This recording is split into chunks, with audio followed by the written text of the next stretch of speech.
ಸೋಲುಗಳಿಂದ ಯಾವತ್ತೂ ಕಂಗೆಡಬೇಡಿ, ಯಾಕೆಂದರೆ ಅತ್ಯಂತ ಯಶಸ್ವಿ ಎನಿಸಿರುವ ಗಣಿತ ಆರಂಭವಾಗುವುದು ಶೂನ್ಯದಿಂದಲೇ. ಡಾಕ್ಟರ್ ಎಪಿಜೆ ಅಬ್ದುಲ್ ಕಲಾಂ ಹೇಳಿರುವ ಮಾತು. ಶುಭ ದಿನ. ಬನ್ನಿ ಇವತ್ತಿನ ವಿಡಿಯೋದಲ್ಲಿ ಮದ್ದೂರು ವಡೆ ಹೇಗೆ ಮಾಡೋದು ಅಂತ ನೋಡೋಣ. ನಮಸ್ಕಾರ, ಸಾಕಿ ಕುಕ್ಕಿಂಗ್ ಫೈಲ್ಸ್ಗೆ ಸ್ವಾಗತ. ನಾನು ಸೌಮ್ಯ. ಬನ್ನಿ ಇವತ್ತಿನ ಅಡಿಗೆ ಶುರು ಮಾಡೋಣ. ಕ್ರಿಸ್ಪಿಯಾಗಿರುವ ಮದ್ದೂರು ವಡೆ ಹೇಗೆ ಮಾಡೋದು ಅಂತ ನೋಡೋಣ. ಒಂದು ಬಾಣಲೆಗೆ ಈಗ 1 ಕಪ್ ಆಗೋಷ್ಟು ನಾನು ಬಾಂಬೆ ರವೆ ಹಾಕ್ಕೊಳ್ತಾ ಇದ್ದೀನಿ. ಚಿರೋಟಿ ರವೆ ಅಂತಾರಲ್ಲ, ದಪ್ಪ ಚಿರೋಟಿ ರವೆ, ಅದು 1 ಕಪ್ ಆಗೋಷ್ಟು ಅಕ್ಕಿ ಹಿಟ್ಟು ಹಾಕ್ಕೊಂಡಿದ್ದೀನಿ. ಒಂದು ಅರ್ಧ ಕಪ್ ಆಗೋಷ್ಟು ಮೈದಾ ಹಿಟ್ಟು ಹಾಕ್ಕೊತಾ ಇದ್ದೀನಿ. ಇವಾಗ ಇದಕ್ಕೆ ಸ್ವಲ್ಪ ಕರಿಬೇವಿನ ಸೊಪ್ಪು ತೊಳೆದ್ಬಿಟ್ಟು ಸಣ್ಣದಾಗಿ ಹೆಚ್ಚಿಕೊಂಡು ಹಾಕ್ಕೊಂಡಿದ್ದೀನಿ ನಾನು. ಇದಕ್ಕೆ ಕರಿಬೇವಿನ ಸೊಪ್ಪು ಜಾಸ್ತಿ ಹಾಕ್ಕೊಂಡಷ್ಟು ಚೆನ್ನಾಗಿರುತ್ತೆ. ಇದು ನಾನು ಹುರಿದಿಟ್ಟಿರೋ ಶೇಂಗಾ, ಅದನ್ನು ಚೆನ್ನಾಗಿ ಲೋ ಫ್ಲೇಮಲ್ಲಿ ಹುರ್ಕೊಂಡ್ಬಿಟ್ಟು ಪಲ್ಸ್ ಮಾಡ್ಕೊಳ್ಳಿ. 1 ಸ್ಪೂನ್ ಆಗೋಷ್ಟು ಜೀರಿಗೆ ಹಾಕಿದ್ದೀನಿ. ಇಲ್ಲಿ ಬಿಳಿ ಎಳ್ಳು ಹಾಕ್ಕೊತಾ ಇದ್ದೀನಿ, 1 ಟೇಬಲ್ ಸ್ಪೂನ್ ಅಷ್ಟು ಹಾಕ್ಕೊಂಡಿದ್ದೀನಿ. ಈಗ ಇಲ್ಲಿ ಉದ್ದುದ್ದಾಗಿ ಹೆಚ್ಚಿಟ್ಕೊಂಡಿರೋ ಈರುಳ್ಳಿ ಹಾಕ್ಕೊತಾ ಇದ್ದೀನಿ. ಇದು ಸ್ವಲ್ಪ ತೆಳ್ಳಗೆ ಹೆಚ್ಕೊಳ್ಳಿ. ಈಗ ಹಸಿಮೆಣಸಿನ್ಕಾಯಿ ಹಾಕ್ಕೊತಾ ಇದ್ದೀನಿ. ನಿಮಗೆ ಖಾರಕ್ಕೆ ಎಷ್ಟು ಬೇಕೋ ಅಷ್ಟು ನೋಡ್ಕೊಂಡ್ಬಿಟ್ಟು ಹಸಿಮೆಣಸಿನ್ಕಾಯಿ ಹಾಕ್ಕೊಳ್ಳಿ. ರುಚಿಗೆ ತಕ್ಕಷ್ಟು ಉಪ್ಪು. ಇಲ್ಲಿ ನೀವು ನಿಮಗೆ ಎಷ್ಟು ಬೇಕಾಗುತ್ತೋ ಅಷ್ಟು ರುಚಿಗೆ ಹಾಕ್ಕೊಳ್ಳಿ. ಇಲ್ಲಿ ಸ್ವಲ್ಪ ಕಡಿಮೆನೇ ಹಾಕ್ಕೊಂಡಿರಿ, ಅಷ್ಟೊಂದು ಹಿಟ್ಟಿಗೆ ಹಿಡಿಯೋಲ್ಲ. ಈಗ ಒಂದು ಅರ್ಧ ಟೇಬಲ್ ಸ್ಪೂನ್ ಹಿಂಗೆ ಹಾಕ್ಕೊಂಡಿದ್ದೀನಿ. ಈಗನ್ನೆಲ್ಲ ಚೆನ್ನಾಗಿ ಮಿಕ್ಸ್ ಮಾಡ್ಕೋಬೇಕಾಗತ್ತೆ. ಹಿಟ್ಟು ಮತ್ತು ಈರುಳ್ಳಿ ಎಲ್ಲದನ್ನು ಚೆನ್ನಾಗಿ ಮಿಕ್ಸ್ ಮಾಡ್ಕೊಳ್ಳಿ. ಇದನ್ನ ನೀವು ಈಗ ಈ ಟೈಮಲ್ಲಿ ನೀವು ನೀರು ಹಾಕ್ಕೊಳಕ್ಕೆ ಹೋಗಬೇಡಿ.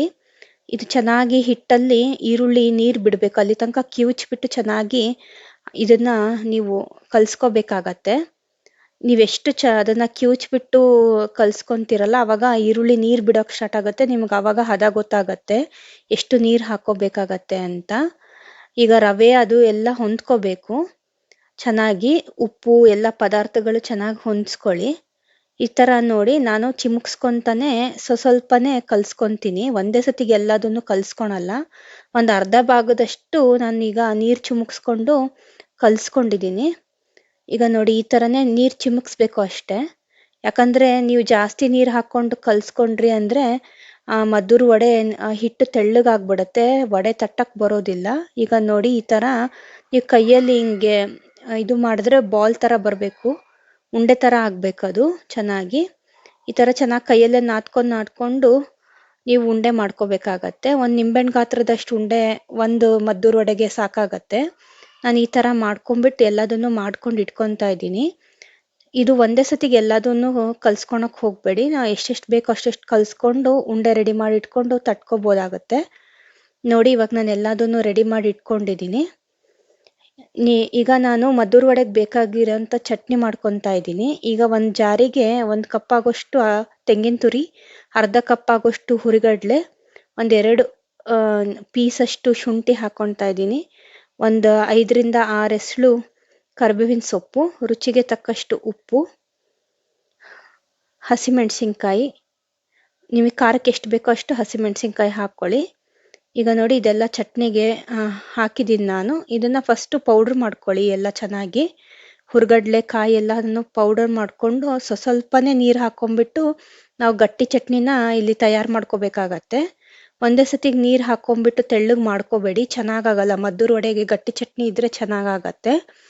ಇದಕ್ಕೆ ನೀವು ಒಗ್ಗರಣೆ ಹಾಕೋ ಅವಶ್ಯಕತೆ ಇರೋದಿಲ್ಲ, ಬರೀ ಇದೇ ಥರನೇ ತಿಂದರೆ ತುಂಬಾ ಚೆನ್ನಾಗಿರುತ್ತೆ. ಇದನ್ನು ತುಂಬ ನೈಸಾಗಿ ರುಬ್ಬಕ್ಕೆ ಹೋಗಬೇಡಿ. ಈಗ ನಾನು ಮದ್ದೂರು ವಡೆನ ಯಾವ ಥರ ತಟ್ಟೋದು ಅಂತ ನಿಮಗೆ ತೋರಿಸ್ಕೊಡ್ತಾ ಇದ್ದೀನಿ. ಒಂದು ಬಾಳೆದೆಲೆ ತಗೊಳ್ಳಿ, ಅದಕ್ಕೆ ಚೆನ್ನಾಗಿ ಥರ ಎಣ್ಣೆ ಸವರ್ಕೊಳ್ಳಿ. ಈಗ ನಾವು ಉಂಡೆ ಮಾಡಿಟ್ಕೊಂಡಿದ್ವಲ್ಲ, ಈ ಥರ ಉಂಡೆನ ತೊಗೊಂಬಿಟ್ಟು ಸ್ವಲ್ಪ ದಪ್ಪನಾಗಿ ಇದನ್ನು ನೀವು ತಟ್ಕೋಬೇಕಾಗತ್ತೆ. ತುಂಬ ತೆಳುವು ನಿಪ್ಪಟ್ಟು ಥರ ತಟ್ಕೊಂಡ್ರೆ ಮದ್ದೂರು ವಡೆ ಚೆನ್ನಾಗಿರೋದಿಲ್ಲ. ಸ್ವಲ್ಪ ದಪ್ಪನೇ ತಟ್ಕೊಳ್ಳಿ. ಈ ಥರನೇ ಕೈಯಲ್ಲೇ ಅಗಲ ಮಾಡ್ಕೊಳ್ಳಿ, ಲಟ್ಟಣಿಗೆ ಯೂಸ್ ಮಾಡೋವಂಥ ಅವಶ್ಯಕತೆ ಇರೋದಿಲ್ಲ ಇಲ್ಲಿ. ನೀವು ಎಣ್ಣೆ ಹಚ್ಕೊಂಡು ಎಣ್ಣೆ ಕೈಯಲ್ಲಿ ಹತ್ಕೊಂಡ್ಬಿಟ್ಟು ತಟ್ಟಿದ್ರೆ ಸಾಕು. ಇಷ್ಟು ದಪ್ಪ ಇದ್ದರೆ ಮದ್ದೂರು ವಡೆ ತುಂಬ ಚೆನ್ನಾಗಿ ಬರುತ್ತೆ. ಇದನ್ನು ನೀವು ಒಂದು 4-5 ಮಾಡಿಟ್ಕೊಂಡ್ಬಿಟ್ಟು ಎಣ್ಣೆ ಒಳಗೆ ಕರ್ಕೋಬೋದು. ಈಗ ನೋಡಿ, ನಾನು ಇನ್ನೊಂದು ಮಾಡಿ ತೋರಿಸ್ತಾ ಇದ್ದೀನಿ ನಿಮಗೆ. ಈ ಥರನೇ ಸ್ವಲ್ಪ ದಪ್ಪ ಆಗಿ ಇದನ್ನು ತಟ್ಕೊಂಡು ಇಟ್ಕೊಳ್ಳಿ. ನಿಮಗೆ ಇನ್ನೊಂದು ಮೆಥಡು ತೋರಿಸ್ಕೊಡ್ತಾ ಇದ್ದೀನಿ. ಇದು ಹೋಳಿಗೆ ಮಾಡೋ ಶೀಟ್ ಇದು. ಇದಕ್ಕೆ ಎಣ್ಣೆ ಹಾಕ್ಕೊಂಡ್ಬಿಟ್ಟು ಎಣ್ಣೆ ಹಚ್ಕೋಬೇಕಾಗತ್ತೆ ನಾವು. ಅದಕ್ಕೆ ಹೆಂಗ್ ಸೇಮ್ ಯಾವ ಥರ ನಾವು ಬಾಳೆದೆಲೆಗೆ ಹಚ್ಕೊಂಡಿದ್ವಲ್ಲ ಅದೇ ಥರನೇ ಎಣ್ಣೆ ಹಚ್ಕೊಂಡ್ಬಿಟ್ಟು, ಈಗ ಒಂದು ಉಂಡೆ ತಗೊಳ್ಳಿ. ಉಂಡೆ ತಗೊಂಡ್ಬಿಟ್ಟು ಅದಕ್ಕೂ ಸ್ವಲ್ಪ ಎಣ್ಣೆ ಕೈ ಇರುತ್ತಲ್ಲ, ಎಲ್ಲ ಎಣ್ಣೆ ಹತ್ತಿರುತ್ತೆ. ಈ ಥರ ಲೈಟಾಗಿ ಪ್ರೆಸ್ ಮಾಡ್ಕೊಳ್ಳಿ ಅಷ್ಟೇ. ಲೈಟಾಗಿ ಪ್ರೆಸ್ ಮಾಡ್ಕೊಂಡು ಇನ್ನೊಂದು ಶೀಟ್ನ ಅದ್ರ ಮೇಲೆ ಹಾಕಬೇಕಾಗತ್ತೆ ನಾವು. ಈ ಥರ ಇನ್ನೊಂದು ಶೀಟ್ ಹಾಕ್ಕೊಳ್ಳಿ. ಈಗ ಈ ಥರ ರೌಂಡ್ ಆಗಿರೋ ಒಂದು ಪ್ಲೇಟ್ ತಗೊಳ್ಳಿ. ಫ್ಲ್ಯಾಟ್ ಆಗಿರಬೇಕು, ರೌಂಡ್ ಆಗಿರಬೇಕು. ಆ ಉಂಡೆ ಮೇಲೆ ಇದನ್ನ ಇಟ್ಬಿಟ್ಟು ನೀವು ಸ್ವಲ್ಪ ಸ್ಮೂತಾಗಿ ಪ್ರೆಸ್ ಮಾಡಿ, ಅದು ರೌಂಡಾಗಿ ಚೆನ್ನಾಗಿ ಬರುತ್ತೆ. ಅಂದರೆ ಇದೇನು ಈಸಿ ಆಗುತ್ತೆ ನಿಮಗೆ ಮಾಡ್ಕೊಳಕ್ಕೆ. ಒಂದೇ ಥರ ಶೇಪು ಚೆನ್ನಾಗಿ ಬರುತ್ತೆ.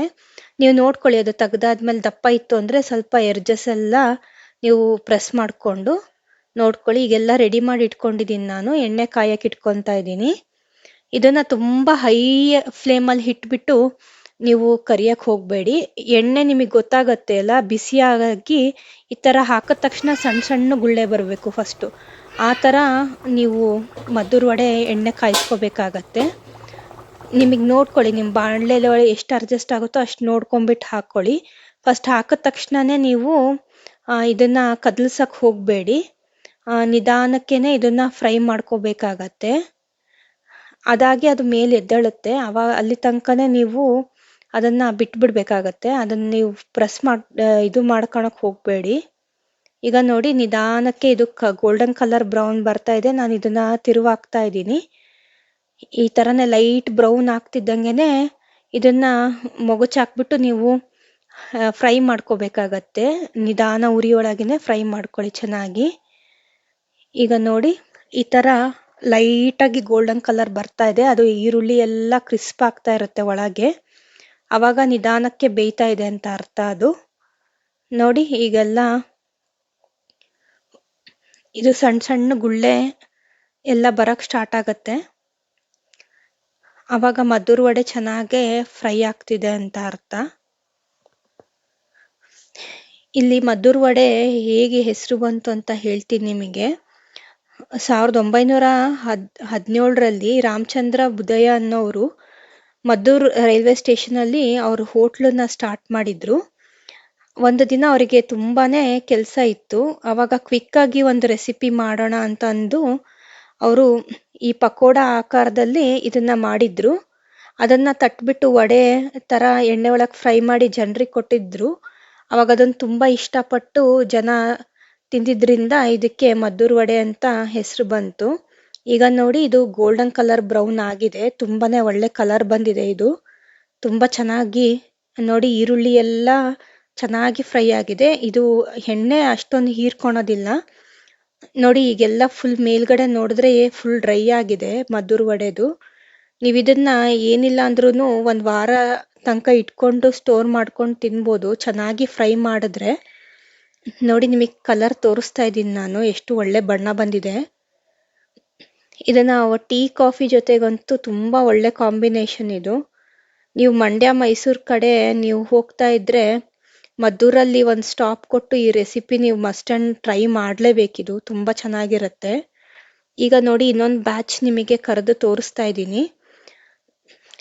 ಈ ತುಂಬ ಹೈ ಫ್ಲೇಮಲ್ಲಿ ಇಟ್ಕೊಂಡ್ಬಿಟ್ರೆ ಈರುಳ್ಳಿ ಎಲ್ಲ ಬೇಗ ಸೀದೋಗ್ಬಿಟ್ಟು ಮದ್ದೂರು ವಡೆ ಕಹಿ ಬರುತ್ತೆ, ಚೆನ್ನಾಗಿರೋದಿಲ್ಲ ತಿನ್ನೋದಕ್ಕೆ. ಅದಕ್ಕೆ ಲೈಟಾಗಿ ಮೀಡಿಯಮ್ ಹೀಟಲ್ಲಿ ಇಟ್ಕೊಂಡು ಇದನ್ನ ಚೆನ್ನಾಗಿ ಲೋ ಫ್ಲೇಮಲ್ಲೇ ನೀವು ಫ್ರೈ ಮಾಡಿಕೊಂಡ್ರೆ ಇದು ತುಂಬಾನೇ ಒಳ್ಳೆ ಟೇಸ್ಟ್ ಕೊಡುತ್ತೆ. ಈರುಳ್ಳಿ ಎಲ್ಲ ಸ್ವೀಟಾಗಿ ಇರುತ್ತೆ ನೀವು ತಿನ್ನಬೇಕಾದ್ರೆ. ಈಗ ನೋಡಿ, ಇದು ಲೈಟ್ ಕಲರ್ ಬ್ರೌನ್ ಬಂದಿದೆ. ಈ ಸ್ಟೇಜಲ್ಲಿ ನೀವು ತೆಗೆದ್ರೆ ಅದು ಹೊರಗಡೆ ತೆಗೆದ ತಕ್ಷಣ ಇನ್ನೊಂದು ಸ್ವಲ್ಪ ಗೋಲ್ಡನ್ ಕಲರ್ ಬ್ರೌನ್ ಆಗುತ್ತೆ ಹೀಟಿಗೆ. ನೋಡಿ, ಇದು ಒಳ್ಳೆ ಬಣ್ಣ ಬಂದಿದೆ ಇವಾಗ. ಈಗ ನಾನು ಇದನ್ನ ಇನ್ನೊಂದಕ್ಕೆ ತಕ್ಕೊಂತಾ ಇದ್ದೀನಿ ಇವಾಗ. ಇದು ನೀವು ಮನೆಯಲ್ಲಿ ಮಾಡಿಟ್ಕೊಂಡ್ಬಿಟ್ಟು ನೀವು ಆರಾಮಾಗಿ 1 ವೀಕ್ ನೀವು ಆರಾಮಾಗಿ ಟೀ ಕಾಫಿ ಜೊತೆಗೆ ಇದನ್ನ ಎಂಜಾಯ್ ಮಾಡ್ಬೋದು. ಆದಷ್ಟು ಇದು ಬಿಸಿ ಬಿಸಿಯಾಗಿ ತಿಂದರೆ ತುಂಬ ಚೆನ್ನಾಗಿರುತ್ತೆ ಚಟ್ನಿ ಜೊತೆಗೆ. ನಾನು ನಿಮಗೆ ತೋರಿಸಿದ್ನಲ್ಲ, ಆ ಥರ ಚಟ್ನಿ ಮಾಡ್ಕೊಂಡು ತಿಂದರೆ ಒಳ್ಳೆ ಕಾಂಬಿನೇಷನು. ನಿಮಗೆ ಮದ್ದೂರು ವಡೆಗೆ ಬೇಕಾಗಿರೋ ಇಂಗ್ರೀಡಿಯೆಂಟ್ಸ್ ತೋರಿಸ್ತಾ ಇದ್ದೀನಿ. ಚಿರೋಟಿ ರವೆ, ಮೈದಾ ಹಿಟ್ಟು, ಅಕ್ಕಿ ಹಿಟ್ಟು, ಈರುಳ್ಳಿ, ಕರಿಬೇವಿನ ಸೊಪ್ಪು, ಇಂಗು, ಹಸಿಮೆಣಸಿನ್ಕಾಯಿ, ಜೀರಿಗೆ, ಶೇಂಗಾ ಪುಡಿ, ಎಳ್ಳು, ಉಪ್ಪು ಇದಿಷ್ಟು ಮದ್ದೂರು ವಡೆಗೆ ಬೇಕಾಗಿರೋವಂಥ ಪದಾರ್ಥಗಳು.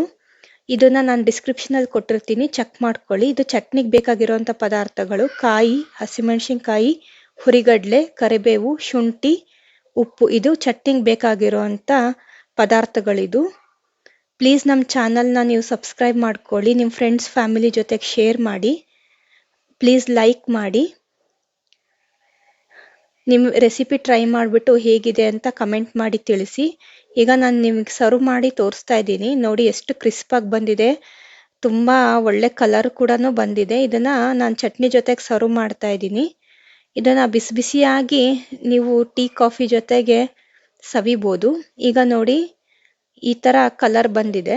ಇದನ್ನು ನಾನು ಕಟ್ ಮಾಡಿ ಇವಾಗ ತೋರಿಸ್ತೀನಿ ನಿಮಗೆ. ಈಗ ನೋಡಿ ಇದು ಎಷ್ಟು ಒಳ್ಳೆ ಸೌಂಡ್ ಬರ್ತಾ ಇದೆ, ಒಳ್ಳೆ ಕ್ರಿಸ್ಪಾಗಿ ಬಂದಿದೆ ಇದು. ಈಗ ನೋಡಿ ಇದನ್ನು ನಾನು ಮುರಿದ್ಬಿಟ್ಟು ತೋರಿಸ್ತೀನಿ ನಿಮಗೆ. ನೋಡಿ ಇದು ಒಳ್ಳೆ ಈರುಳ್ಳಿ ಎಲ್ಲ ಚೆನ್ನಾಗಿ ಕ್ರಿಸ್ಪ್ ಆಗಿಬಿಟ್ಟು ತುಂಬಾ ಒಳ್ಳೆ ಟೇಸ್ಟ್ ಇದೆ. ಇದನ್ನು ಚಟ್ನಿ ಜೊತೆಗೆ ಒಮ್ಮೆ ನೀವು ಟ್ರೈ ಮಾಡಿ ನೋಡಲೇಬೇಕು ಇದನ್ನು. ಈಗ ಬಿಸಿ ಬಿಸಿಯಾದ ಮದ್ದೂರು ವಡೆ ರೆಡಿಯಾಗಿದೆ. ಧನ್ಯವಾದಗಳು.